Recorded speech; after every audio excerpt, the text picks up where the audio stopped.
Hello, YouTubers, friends, compatriots, bootlicker, shills, debt slave, serfs, peasants, vassals, accountants, taxmen.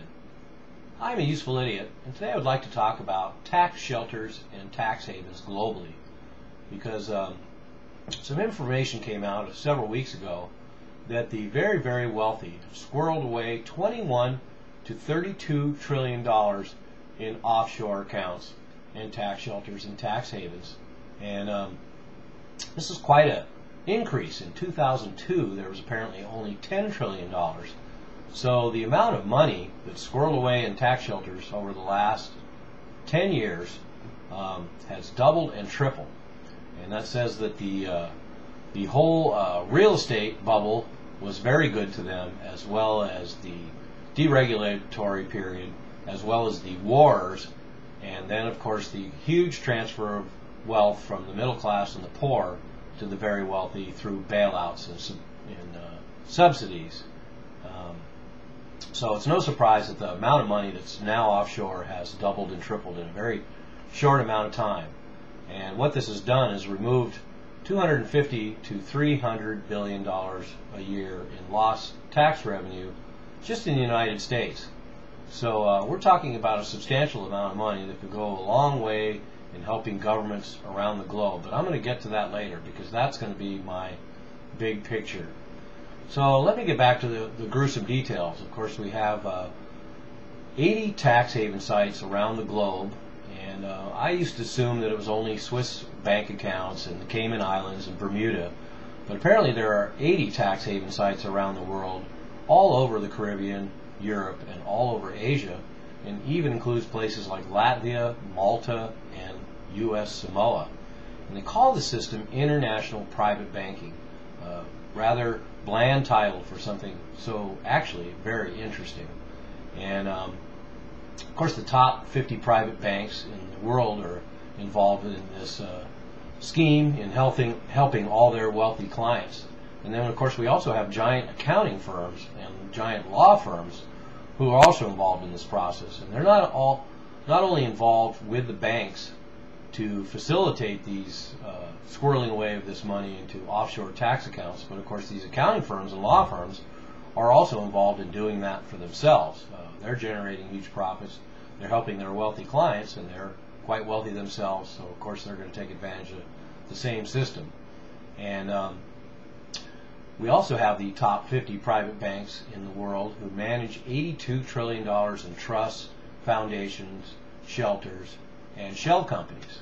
So that includes foreign subsidiaries, shell companies that are part of an umbrella corporation with tenuous connections to the main company, and these also help in sheltering profits and taxable income. And that includes trusts and foundations, which the very wealthy create all over the globe and are kind of pet projects for them. And that's a good way to squirrel away money, because people like John Kerry and Mitt Romney, for example, have a lot of foundations worldwide that are actually in their wives' names. So it makes it a lot harder to connect a lot of that money to John Kerry and Mitt Romney and people like that. And one of the other things that's interesting about this is the cross-section that was revealed once they saw who was putting money into these tax shelters and these tax havens across the globe. And what we find out is that there are 26 million millionaires. That is, people who make $5 million or less, and there's 26 million of them, which is quite a few, although in the grand scheme, in the ratio to the population, it's not that many. But there's 26 million millionaires, and there's 2 million multimillionaires that make between $5 and $10 million in net worth.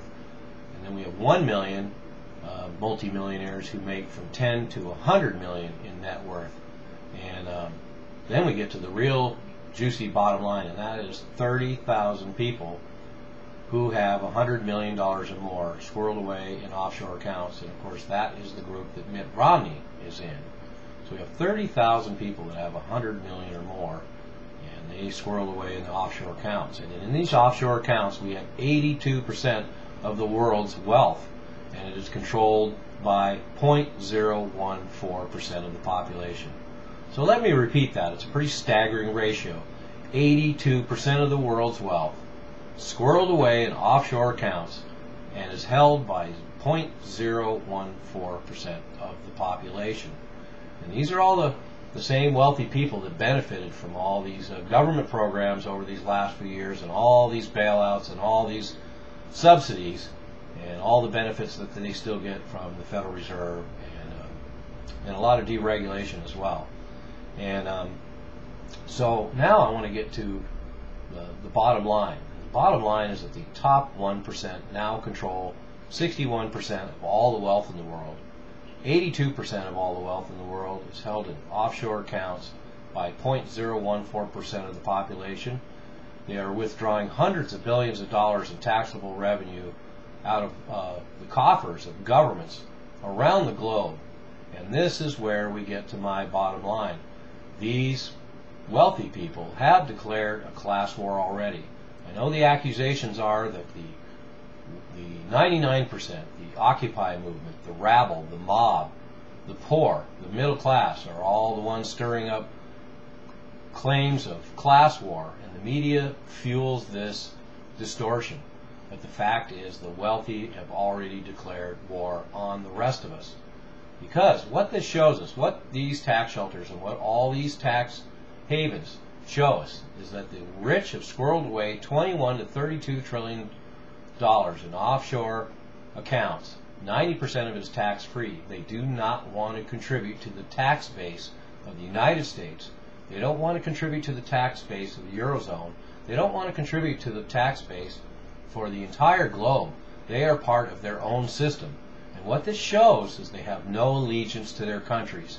If they had allegiance to their countries, they would be more amenable to paying their fair share of the taxes. So not only do they find all the loopholes and all the write-downs and all the subsidies from the government to reduce what their tax rates should be and are stated to be, but they also take as much cash as they can and squirrel away so nobody can get it at all and governments can't tax it. Now, of course, it's hard for me to criticize their desire and will not to be taxed by the government, but the fact is that taxing that wealth could go a long way in alleviating government debt around the world, and also the fact that, ironically, now we're in an era of austerity where the working class is being punished, the middle class is being decimated, and we are required to live with less and less social services, and our entire system is being drained dry by those at the top and the financial system. And here they are telling us that we all need to chip in, we need to pay our taxes, and we need to share our sacrifices. And they're squirreling all their money off into tax havens and tax shelters. So, the class war has been declared, and they declared it on us. And this shows that they have an affinity with their class, so the global wealthy. And this is borne out by the fact that 2/3 of this money in tax shelters, offshore tax shelters, comes from where you would expect, America and Europe, the rich Western countries, but another third of it comes from developing countries. So they're using the same systems that the wealthy Western countries are using, and they're swirling their money into offshore accounts. They have an affinity with each other as a class, and they have no allegiance to the countries that they live in and where they generate their wealth. They have transcended nationalities, and they operate on a global scale. The globe is their playground. They're making tons of money, and they're making sure that we can't get at it. I'm a useful idiot. Don't you be one too.